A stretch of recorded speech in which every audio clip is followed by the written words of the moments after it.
सुरासुरैर्वन्दितपादपद्मम् लोके जरारुभयमृत्युनाशनं दातारमीशं विविधौषधीनां शङ्खं चक्रं जलौकां दधतं मृतघटं चारुदोर्भिश्चतुर्भिः सूक्ष्मस्वच्छातिहृद्यं शुकपरिविलसन् मौलिमम्भोजनेत्रं कालाम्भोदोज्ज्वलाङ्गं कटितटविलसच्चारुपीताम्बराढ्यं वन्दे धन्वन्तरीतं निखिलगदवन् प्रौढदावाग्निलीलं प्रौढदावाग्निलीलं प्रौढदावाग्निलीलम्। प्रणाम सभी लोग को। मैं वैद्य अरविंद पाठक आप सभी लोग का स्वागत करता हूं। सभी लोग को कोटि कोटि प्रणाम करता हूं। आप सबके सब भारत के सर्वश्रेष्ठ चिकित्सक लोग हैं, सभी को मैं प्रणाम करता हूं। आइए आज हम लोग बस्ती का जो 21 भाग हमारा हो गया है, ये कंटिन्यू हम करते रहेंगे बस्ती का, जब तक हम पूरा नहीं पढ़ लेते। और फिर बाद में हम लोग प्रैक्टिकली बस्ती कैसे देते हैं, कैसे बनाते हैं, वो भी हम वर्कशॉप करने वाले हैं। अभी थ्योरेटिकल जो भी भाग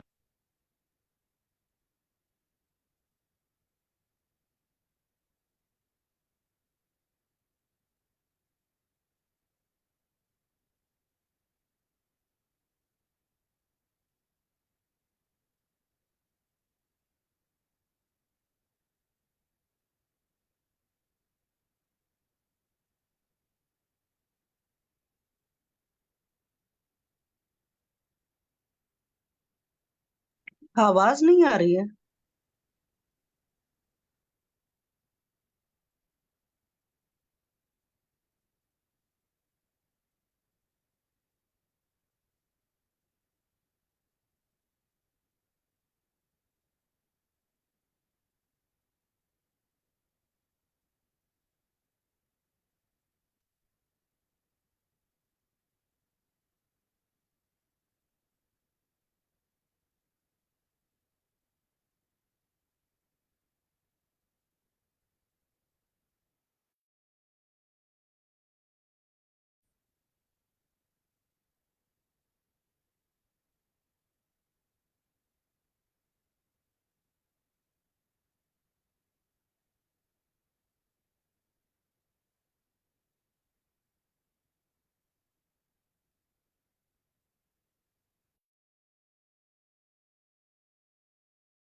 देखिए, मेरी आवाज आ रही है?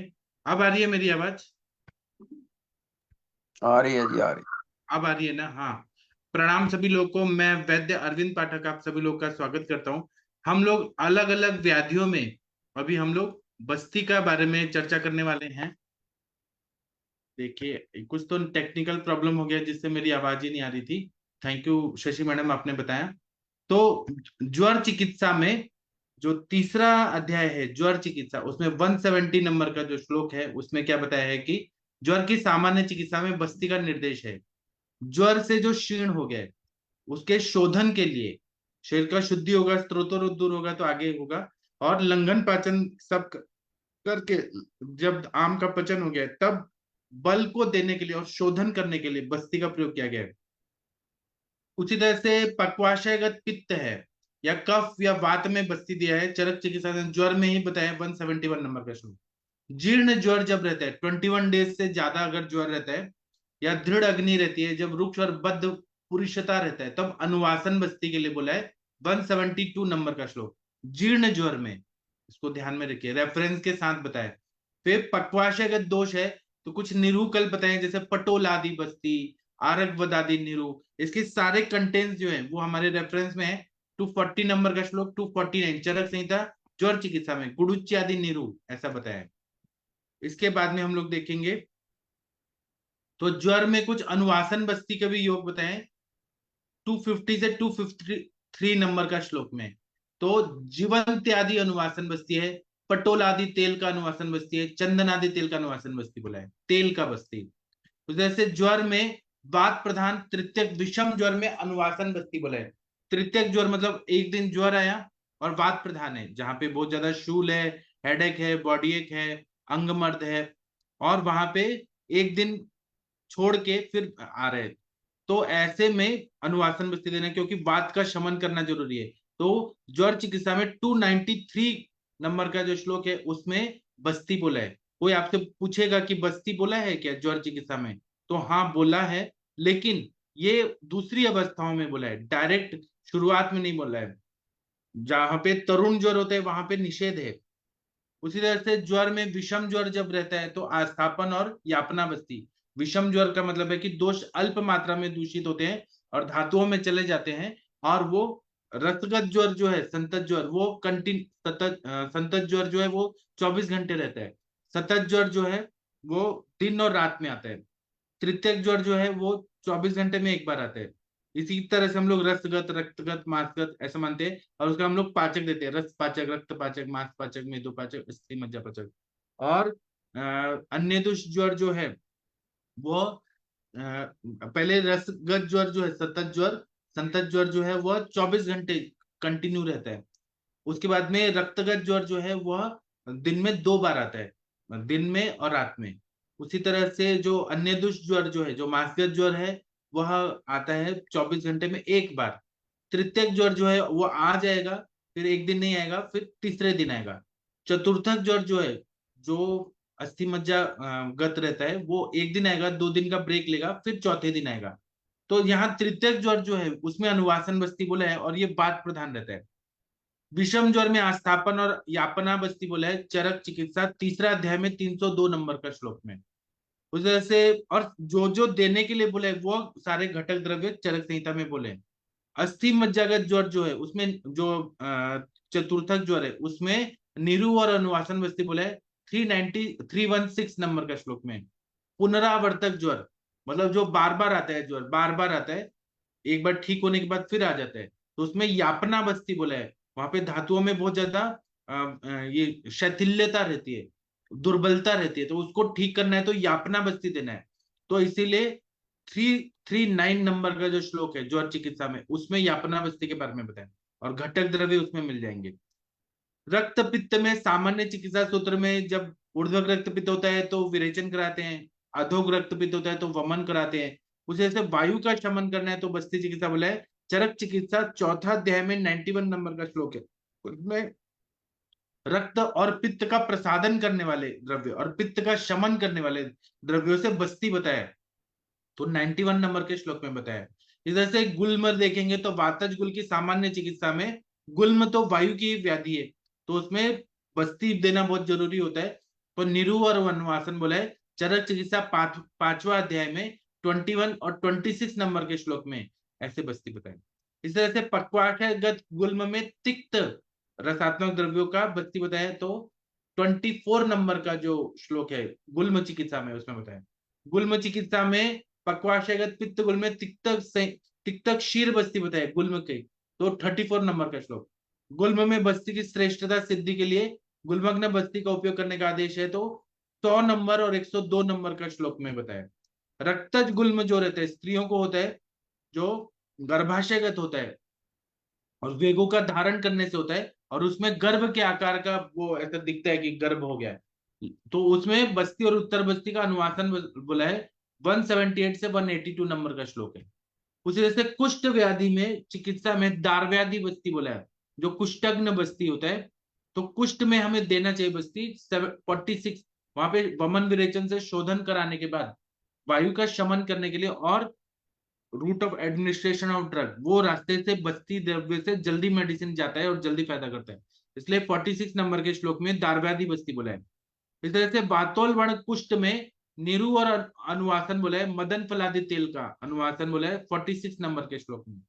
इस तरह से राजयक्ष्मा व्याधि में अंश पार्क और शिरशूल हो रहा है, अंशशूल पार्कशूल शिरशूल, उसमें बस्ती बोला है। तो 8वां अध्याय जो है शोच चिकित्सा, राजयक्ष्मा की चिकित्सा, उसमें 81 नंबर के श्लोक में बस्ती का रेफरेंस दिया हुआ है और सारे घटक द्रव्य बताए। उन्माद की चिकित्सा जो है सामान्य चिकित्सा सूत्र में बस्ती बोला है। तो 9वां अध्याय जो चरक संहिता में चिकित्सा स्थान में, उसमें 34 नंबर का श्लोक में बस्ती उन्माद में बताया, पागलपन की बीमारी में। अपस्मार जब होता है, जब मिर्गी के झटके आते हैं, उसकी चिकित्सा में बातस टाइप का जो अपस्मार होता है जिसमें झटके बहुत ज्यादा आते हैं, मुंह में झागदार बहुत ज्यादा फेन निकलता है, उसमें 10वां अध्याय में 15वां नंबर का जो श्लोक है उसमें बस्ती बताया। शोथ अध्याय में, शोथ चिकित्सा में या ब्रग्न चिकित्सा में निरु बोला है शोथग्न गण के द्रव्य से, दशमूल और शोथग्न गण के द्रव्य। तो 12 से 95 नंबर का जो श्लोक है उसमें निरु बस्ती देने के लिए बोला है। ज्वर चिकित्सा में उसी से रिलेटेड अगर ज्वर भी है, पर यहाँ पे प्रिंटिंग मिस्टेक है, ये उदर बताए, उदर। तो वातोदर में शोधन होने के बाद आस्थापन में दशमूल का निरु बोला है 13 से 63 नंबर का श्लोक। उदर में एरंड तिल का अनुवासन बोला है वातज उत्तर वातोदर में, तो 13 से 65 नंबर के श्लोक में बोला। पित्तोदर के दुर्बलता तुर में, दुर्बल आतुर में शीर बस्ती बोला है 13वां अध्याय में 68-71 नंबर का श्लोक। बद्धोदर में स्वेदन देने के बाद गोमूत्र और तीक्ष्ण औषधियों का सिद्ध निरु बस्ती देने पर अनुवासन बस्ती बोला है, यह 13वां अध्याय में 89 नंबर का श्लोक में बताया। सारे रेफरेंसेस बताए हैं, हमें उसको अप्लाई करने आना चाहिए और समझना चाहिए कि कब कहां बताए। उदर चिकित्सा में प्लीहोदर में जब स्प्लीनोमेगाली रहती है तब निरु और अनुवासन से दोषों का शमन करना है, इसलिए 77 नंबर के श्लोक में बताया। उदर व्याधि में दोषों से आवरण में पुनः पुनः आधमान युक्त उदर है तो स्निग्ध अम्ल लवण से युक्त निरु बस्ती बोला है 173 नंबर के श्लोक में बोला है। उदर में तीक्ष्ण औषधि गोमूत्र और क्षार से बस्ती बोला है 174 नंबर के श्लोक में। फिर अर्श व्याधि में आते हैं जहां पे बात प्रधान अर्श है, मल्ल संचिति हो रहती है और अग्निमांद्य रहता है और बवासीर रहता है बात प्रधान।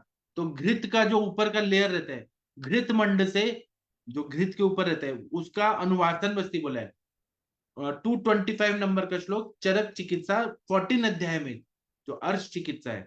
उसी तरह से जहां पे स्त्रावी अर्श है, बहुत ब्लीडिंग हो रहा है, तो ब्लीडिंग हेमोराइड्स में, ब्लीडिंग पाइल्स में पिच्चा बस्ती बोला है, उसमें धमाशा कुश का शालमली का निर्यास पीपल वट उदुम्बर इनसे सिद्ध पिच्छा बस्ती बोला है 229 नंबर के श्लोक में। फिर ग्रहणी चिकित्सा देखते हैं 15वां चैप्टर। ग्रहणी चिकित्सा बहुत महत्वपूर्ण है, उसमें सारे न्याय से पोषण वगैरह सब बताया है। तो स्नेहन स्वेदन करके निरु तथा अनुवासन बस्ती बताया सामान्य चिकित्सा सूत्र में 78 नंबर के श्लोक में बताया।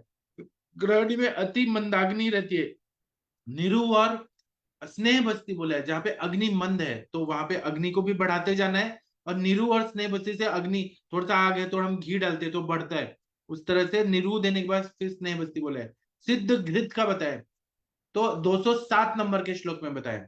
फिर हम काश चिकित्सा में आते हैं तो वातिक काश रहता है, खांसी आ रही है, सूखी खांसी आ रही है, तो 32 से 34 नंबर का श्लोक 18वां अध्याय में बताया।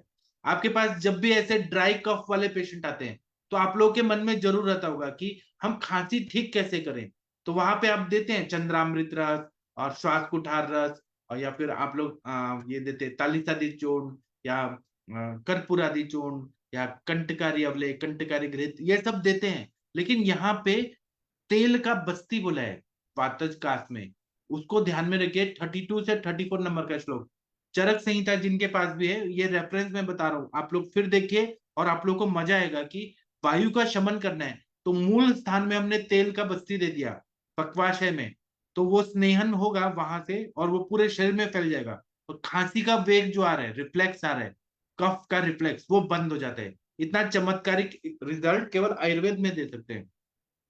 उसी तरह से अतिसार हो रहा है, लूज मोशन हो रहा है, और प्रोलैप्स हो गया जिसको हम गुद भ्रंश बोलेंगे, प्रोलैप्स ऑफ रेक्टम, पूरा बाहर आ गया है।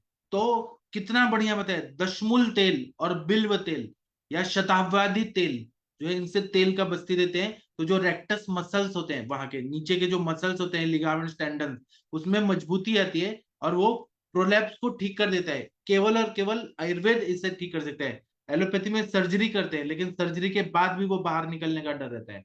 आयुर्वेद बिना सर्जरी के ही ठीक कर देता है। तो ये 49 नंबर का श्लोक है, चरक चिकित्सा अतिसार चिकित्सा, 19 अध्याय में 49 नंबर का श्लोक। फिर पित्तातिसार हो रहा है, जिसमें बर्निंग हो रहा है, ऐसा लूज मोशन हो रहा है जैसे जल रहा है, पीला पीला लूज मोशन हो रहा है, बहुत दाह हो रहा है, और गुद भाग में छाले पड़ रहे हैं, अल्सरेशन हो रहा है। वहां पे अनुवासन बस्ती बोला है, वो भी पित्त शामक द्रव्यों से बनाया हुआ तेल का बस्ती बोला है। तो 36 नंबर के श्लोक में 19 अध्याय में बताया है। अतिसार हो रहा है और वहां पे ब्लीडिंग हो रही है बहुत ज्यादा, और रुक नहीं रहा है, लूज मोशन रुक नहीं रहा है, या अल्सरेटिव कोलाइटिस है, ऐसे में हमें रोकना है। तो पिच्छावस्थी बताया है, ऐसे द्रव्य जो पिच्छिल द्रव्य गुण के रहते हैं, जो हीलिंग करते हैं। तो 67 नंबर का श्लोक है।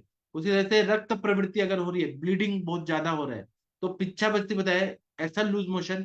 कभी कभी क्या होता है, केमोथेरेपी का साइड इफेक्ट होता है कैंसर पेशेंट में, तो उनको लूज मोशन होता है, इतना लूज मोशन होता है कि पेशेंट को ब्लीडिंग होने लगता है। तो उसको रोकना है, कैसे रोकेंगे? एलोपैथी में तो कॉटरी करेंगे या सर्जरी करते हैं, बहुत सारी ऐसी दवाइयां देते हैं जो मतलब अंग्रेजी दवाई रहती है। आयुर्वेद में जड़ी बूटियों का बस्ती दे देते, बंद हो जाता है। 98 से 99 नंबर का श्लोक है। अगर हम चरक संहिता को पूरा डीप में पढ़ेंगे ना, तो हमें पता चलेगा कि ये इतना सेफ है और कोई भी एडवर्स इफेक्ट नहीं आता है, इतना सेफ है, और परमानेंट हीलिंग करता है इच्छा बस्ती देने से। और इसको बार बार दे के अभ्यास करके इसका अपना कुछ रिसर्च बनाना चाहिए कि हमने ऐसे इच्छा बस्ती दिया तो इतना फायदा हुआ। उधर से द्विव्रणीय चिकित्सा अध्याय है, उसमें व्रण सामान्य की चिकित्सा में बस्ती बताया है।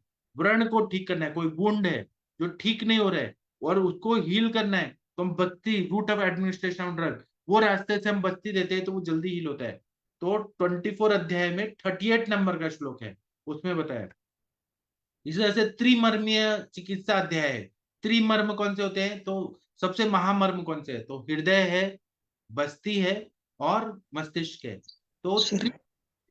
वातज मूत्र कृच्छता हो रही है, मतलब यूरिन जो है बहुत कठिनाई से आ रहा है, रुक रुक के आ रहा है और बहुत पेनफुल है, वहां पे निरु और उत्तर बस्ती बोला है। कभी कभी वहां पे क्या होता है, स्ट्रिक्चर हो जाता है, तो वहां पे उत्तर बस्ती देने से स्ट्रिक्चर ऑफ यूरेथ्रा ऐसा होता है ना, या ब्लैडर में कहीं ना कहीं कुछ ऐसे इन्फ्लेमेशन रहता है, तो वातज टाइप का रहता है, पेन रहता है, तो वहां पे 45 नंबर का जो श्लोक है, 26वां अध्याय चरक चिकित्सा, 26वां अध्याय, टोटल 30 अध्याय है चरक संहिता में चिकित्सा स्थान में, उसमें 26वां अध्याय में 45 नंबर का जो श्लोक है उसमें वातज मूत्र, इसमें निरु तथा उत्तर बस्ती बोला है।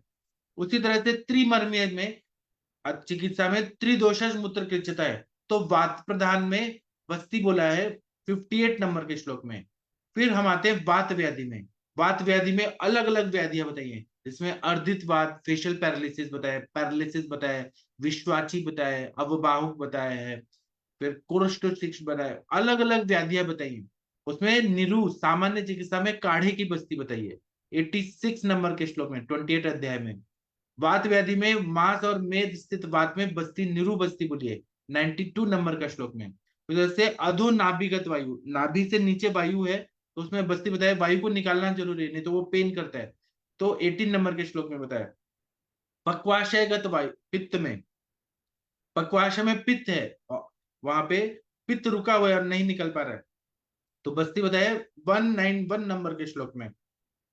कफानुगत बात है, तो कफ को भी निकालना है और वायु का भी अनुलोमन करना है, तो कफ को कौन शरण करे? तो गोमूत्र करेगा, तो गोमूत्र से मिक्स करा हुआ बस्ती बताया। और पित्त संश्लिष्ट दोष में पित्त मधुर सिद्ध क्षीर बस्ती बोला है। मधुर सिद्ध मतलब शतावरी हो गया, बिदारी हो गया, और बहुत सारे द्रव्य उसमें बताए, कमल हो गया जो लोटस है, उससे सिद्ध क्षीर बस्ती और अनुवासन बस्ती बोला है, 192 नंबर के श्लोक में। वात व्याधि में मूत्रावृत वात में उत्तर बस्ती बोला है, 198 नंबर के श्लोक में बोला है। इतना बढ़िया बढ़िया चीज बताए ना रेफरेंस। चरक चिकित्सा स्थान में सर्वश्रेष्ठ है, तो हमें इनका प्रयोग जरूर करना चाहिए। हमको अलग अलग व्याधि, अभी जो अनुक्त व्याधियां हैं, जो अभी के जमाने में व्याधि आ रहे हैं, उनमें इनका प्रयोग युक्ति पूर्वक करना चाहिए। शक्रितावृत बस्ती, मतलब जहाँ पे पुरुष ने आवृत कर दिया है वायु को, तो वहां पे पुरुष को निकालना जरूरी है, वायु का आवरण ठीक करना है, मतलब शक्रित का आवरण ठीक करना है वायु के लिए, और रास्ता खुलना है। तो 199 नंबर का जो श्लोक है उसमें बताया बस्ती, कंटेंट्स बताए वो देखना चाहिए। आवृतवाद में सामान्य सूत्र में बस्ती बताया 219 नंबर के श्लोक में। जैसे वातरक्त है, गाउटी अरेथ्राइटिस है, वातरक्त का अध्याय 29 वाला अध्याय है, उसमें पुनः पुनः बस्ती बोला है 41 नंबर के श्लोक में। गंभीर वातरक जो अस्थि धातु मज्जा धातु तक चला गया है, उसमें बस्ती बोला है। गाउटी अरेथ्राइटिस जो डीपली एनरूटेड है, उसमें 43 और 44 नंबर का श्लोक में बताया। तो जैसे वातरक्त व्याधि है और मलावृत दोषावृत वात में शीर बस्ती, तिक्तक शीर बस्ती बताया 87 नंबर के श्लोक में। इस तरह से वातरक्त चिकित्सा में बस्ती की श्रेष्ठता बताइए। नीरू और अनुवासन बस्ती बोला है। मेरे पास एक अंकल आते थे जो मतलब फैब्रिकेशन का काम करते थे, लोहे की जो तरैया बनती है ना, उसका काम करते थे, और वो पंजाबी थे। ये बहुत साल पहले की बात है, 2006 या 7 साल, 7 की बात है, 2006-7 की। तो वो मेरे पास आते थे ना, तो वो अंकल नॉनवेज बहुत खाते थे, पंजाबी अंकल थे। और वो सरैया का फैक्ट्री है उनका, पुणे में। तो वो ना नॉनवेज बहुत खाना है और अल्कोहल लेना है, सिगरेट पीना है, और रात को जो अल्कोहल पैक पीते थे, बहुत ज्यादा पीते थे, और दिन भर हाई प्रोटीन डाइट, और पैर लटका के रखते थे, और सरैया का कभी कभी चोट लग जाता था उनको। तो उनके जो पैर थे ना वो पूरा ऐसे रेड हो गया था पूरा। डॉक्टर्स ने कहा कि deep vein thrombosis question mark. उन्होंने डॉपलर वगैरह कराया तो डीप वेन थ्रोम्बोसिस भी ठीक होता था, और पूरा पैर रेड था पूरा उनका। तो वो मेरे पास आया कि आप मेरे को करिए, क्योंकि मैं एलोपैथी से हार गया हूँ, मेरा ठीक नहीं हो रहा है। वहां पे डीवीटी के लिए ऑपरेशन कराया, बहुत सारा सर्जरी कराया, और बहुत सारा मेडिसिन खा रहा हूँ, लेकिन वो ठीक ही नहीं हो रहा है। उन्होंने जो चिकित्सा कराया वो एलोपैथी का भाग है, वो मेरे पास है। तो मैंने डायग्नोस किया कि गंभीर वातरक्त है। तो मैंने उनको तिक्तक शीर बस्ती और कैशोर गुग्गुल और पीपल वृक्ष जो होता है बोधिसत्व, उसका मैंने पंचांग का क्वाथ पीने को रोज बोला। और फिर दीपन पाचन और बस्ती, तिक्तक क्षीर बस्ती एक दिन, अमृतोत्तरम कषायम, कोकिलाक्ष का चूर्ण, और ऐसे सब मीठा सुरांजन का लेप, ये सब जब दिया, वातरक की पूरी चिकित्सा जो चरक संहिता में बताई वो सब दिया, तो वो पेशेंट ठीक हो गया। बस्ती से उनको 3-4 महीने में पूरा वो पैर था वो ठीक हो गया। और यहाँ हमारे साथ एक आदरणीय वीना मैडम आती है, चिपलून की जो डॉक्टर है, वीना मैडम अभी हैं, उनके जो काका जी हैं उनको भी गंभीर वातरक्त था, जो आर्मी में। उनको भी मैडम ने तिक्तक क्षीर बस्ती और क्षीर बला तेल का मात्रा बस्ती दिया, तो वो पूरी तरह से अंकल काका जी ठीक हो गए, ऑलमोस्ट ठीक ही हो गए। 43 से 44 नंबर के श्लोक में वातरक के गंभीर वातरक में बस्ती बताया। इधर से मलावृत दोषावृत वात में क्षीर बस्ती बताया। बस्ती की वातरक चिकित्सा में श्रेष्ठता बताइए, निरु अनुवासन बस्ती बताया 88-89 नंबर का श्लोक। इस तरह से अब इनफर्टिलिटी पे आते हैं, योनि व्यापत जो बताया 30वां अध्याय चरक संहिता का स्पेशलिटी है योनि व्यापत। उसमें सामान्य, क्योंकि बिना बात के योनि व्यापत होता ही नहीं है, वो अपान का क्षेत्र है, इनफर्टिलिटी है, तो योनि व्यापत में बस्ती देना सबसे श्रेष्ठ होता है, ऐसा 41 नंबर का श्लोक है। जब आपके पास इनफर्टिलिटी के पेशेंट आ रहे हैं और आपको कुछ सूझ नहीं रहा कि क्या इलाज करना है, तो आप बस्ती दे दीजिए, पेशेंट अपने आप ठीक होने लगता है। और वो कंटिन्यू बहुत दिनों तक देना है, मेल इनफर्टिलिटी हो या फीमेल इनफर्टिलिटी हो, लो एएमएच हो, जहाँ पे बहुत ज्यादा फाइब्राइड हो, पीसीओडी हो, एडिनोमायोसिस हो, एंडोमेट्रियोसिस हो, या फिर एंडोमेट्रियम थिकनेस हो, कम हो, ऐसे, या स्कैंटी मेंसेस हो, पेनफुल मेंसेस हो, फिर सेक्सुअली सेक्स करते इंटरकोर्स करते समय पेन होता हो, इरेगुलर मेंसेस हो, या रजो दुष्टि हो, सारे कंडीशन में बस्ती सबसे श्रेष्ठ है, क्योंकि अपान क्षेत्र में हम वायु का शमन कर रहे हैं। तो जैसे उत्तर बस्ती बताया, जीवनीय सिद्ध तेल से उत्तर बस्ती बोला है पुत्रग्नि योनि व्यापत में, कर्णनी योनि व्यापत में। पुत्रग्नि मतलब संतान को वो मतलब उत्पन्न होते ही नष्ट हो जाता है, क्योंकि वीक होता है। कर्णनी योनि व्यापत में क्या होता है कि खाना खा के और फिर मैथुन किया, तो फिर क्या होता है, खाना खा के मैथुन करने से वहां पे जैसे मस्सा मस्सा जो होता है ना, जैसे अंकुर टाइप वैसे निकल जाते हैं, योनि भाग से। अचरना में क्लीनिनेस नहीं होता है, अनहाइजीनिक योनि। शुष्का योनि जो ड्राई योनि रहता है। प्राक चरना मतलब छोटी बच्ची से अगर हुआ इंटरकोर्स हुआ तो प्राक चरना। ऐसे बहुत सारे योनि व्यापक में उत्तर बस्ती बताए 100 से 102 नंबर का श्लोक। उदावरता योनि व्यापक, जहां पे वेगों का धारण करके मैथुन किया जा रहा है तो उदावरता हो जाता है, गुब्बारे की तरफ फूल जाता है पूरा पेट और गर्भाशय। तो उदावरता में बहुत पेन होता है। तो दशमूल को आज से संयुक्त शीर बस्ती बोला है 110 नंबर के श्लोक में। त्रिविध स्नेह मतलब घृत तेल वसा का उत्तर बस्ती बोला है 111 नंबर का श्लोक में। क्लैबबेर, पुरुषों में टेम्पररी नपुंसकता आ जाती है, क्लिबता आ जाती है, वो परमानेंट टेम्पर इंपॉर्टेंट नहीं होती लेकिन वहां टेम्पररी रहती है, उसमें बस्ती बताया 197 नंबर के श्लोक में। क्लैब्बे में पुनः पुनः बस्ती अजोस्पर्मिया, ओलिगोस्पर्मिया, अस्पर्मिया, जहाँ पे स्पर्म काउंट 0 है, मोटिलिटी ठीक नहीं है, या फिर एडेंथोस्पर्मिया जहाँ पे जो स्पर्म सेल्स का बॉडी, हेड, टेल ये सब अच्छा नहीं है, उसमें बार बार बस्ती देना है, बार बार। तो 200 नंबर के श्लोक में ये सब बताया। बस्ती का कार्मिकत्व क्या बताया कि बस्ती एक अत्यंत श्रेष्ठ चिकित्सा है। इसका कार्य पक्वाशय में केवल मल शोधक की मर्यादा तक सीमित नहीं है, अपितु सार्वदेहिक कार्य है। उसी तरह से बोल रहे हैं कि विशिष्ट औषधियों के संयोग से बस्ती शोधन कार्य करती है, शमन कार्य करती है, दोषों का शमन करती है, लेखन करती है, जहाँ पे मेद का और कफ का लेखन करना है, जहाँ मोटापा बहुत ज्यादा है, स्थूलता आ गई है, वहां लेखन करना जरूरी है। बृहण करती है, बाजीकरण करती है, अलग अलग मेडिसिन, वयस स्थापन करती है, इत्यादि गुणों को करती है। ऐसा पहले कहा था। बस्ती के कार्य किस तरह संपन्न होते हैं इसका यहाँ विचार किया जाएगा। चरक संहिता में बस्ती प्रशस्ति करते हुए निम्नलिखित गुणों का वर्णन किया गया है। ये निम्नलिखित गुण होते हैं कि बस्ती वयस स्थापन करती है, धातुओं को दृढ़ करके वृद्धत्व को रोकने में सहायता करती है, आयुष्य को बढ़ाती है, अग्नि और मेधा को तीक्ष्ण करती है। जब बस्ती लेते हैं ना, आपने कभी देखा होगा, फील किया होगा कि जब काढ़े का बस्ती लेते हैं तो पेट इतना अच्छे से साफ होता है और कड़कड़ी भूख लगने लगती है। और कभी कभी तेल का भी बस्ती जब देते हैं निरामावस्था में तो अग्नि को बढ़ा देता है, मेधा को तीक्ष्ण बनाता है, जब दोष निकल जाएंगे, स्त्रोत्र दूर हो जाएगा तो आयु को भी बढ़ा देती है। और जहाँ पे लंबर स्पॉन्डिलाइटिस है, जहाँ पे रुक्षता आ गई है, जितना हम तेल का बस्ते हैं उतना बैकबोन को स्नेहन मिलेगा, उतना आयु बढ़ेगा। वृद्धत्व को रोकने में सहायता करती है। लो एएमएच के पेशेंट आते हैं, प्री मेनोपॉजल पेशेंट आते हैं, उनको हम बस्ती देते हैं तो प्री मेनोपॉजल सिम्टम्स कम हो जाते हैं, बुढ़ापा रुक जाता है, बुढ़ापा जल्दी नहीं आता है। स्वर को प्रसादन, आवाज को अच्छा कर देती है, अच्छा क्वालिटी का। वर्ण का प्रसादन करती है, बालकों में, वृद्धों में, शिशुओं में, सभी में बिना तकलीफ से दी जा सकती है। युक्तिपूर्वक उपयोग करने से सभी रोग को दूर करती है। मल, वात, पित्त, कफ, मूत्र का शोधन करती है, शरीर को दृढ़ करती है। बहुत बार देखा गया कि तेल का बस्ती जब देते हैं ना तो यूरिन बहुत ज्यादा पीला पीला होने लगता है। धानवंतर तेल का आप देखे देखिए बस्ती, तो वो मूत्र का शोधन करती है, किडनी को अच्छे से क्लियर करती है, नेफ्रॉन्स को ताकत देती है, इसलिए मूत्र को शोधन करना ऐसा बताया। शुक्र को और बल को बढ़ाती है, मतलब स्पर्म सेल्स ज्यादा जल्दी बनने लगते हैं क्योंकि वायु का शमन हो जाता है। शुक्र को बढ़ाती है, बल को बढ़ाती है, संपूर्ण शरीर के संचित दोषों को बाहर निकाल देती है। अनुवासन बस्ती के प्रशस्ति करते हुए कहा गया है कि यह बल और वर्ण को बढ़ाता है। बात को दूर करने के लिए तेल दान के अतिरिक्त कोई भी श्रेष्ठ उपाय नहीं है।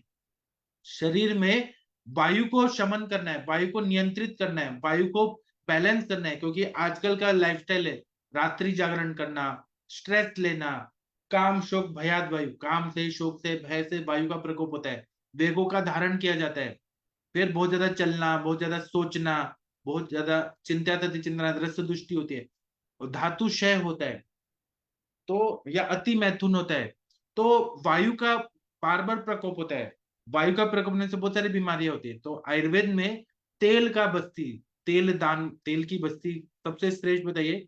तेल स्निग्धता से वायु की रुक्षता को दूर करता है। तेल जो है वो गुरुता से वायु की लघुता, लघु गुण को कम करता है। तेल उष्ण है तो वायु के शैत्यता को दूर करता है, मन का प्रसादन करता है, वीर्य, बल, वर्ण और अग्नि को बढ़ाता है। इसी तरह से बस काश्यप ने कहा कि शिशुओं तथा बड़ों के लिए बस्ती अमृत के समान गुणकारी है। बाकी चीजें हम कल पढ़ेंगे। अभी आज मैं थोड़ा लेट हो गया, उसके लिए मैं क्षमा प्रार्थी हूँ, मैं थोड़ा बाहर था ट्रैफिक में। अभी हम इसके बारे में कल और चर्चा करेंगे। अभी मैं सेशन बंद करता हूँ। क्योंकि 8 बजने वाले हैं। अब हम रात को 9 बजे मिलेंगे। आप लोग अपने अपने पेशेंट लेके आइए, कुछ आप लोग को अनुभव शेयर करना है तो आप लोग शेयर करिए। ये माध्यम से आप लोग हर जगह पहुंच जाते हैं, लोग आपको सुनते हैं, समझते हैं कि आप लोग श्रेष्ठ चिकित्सक हैं। तो मैं अभी सेशन बंद करता हूँ। थैंक यू, प्रणाम सभी लोग को। अब हम 9 बजे मिलते हैं। Thank you.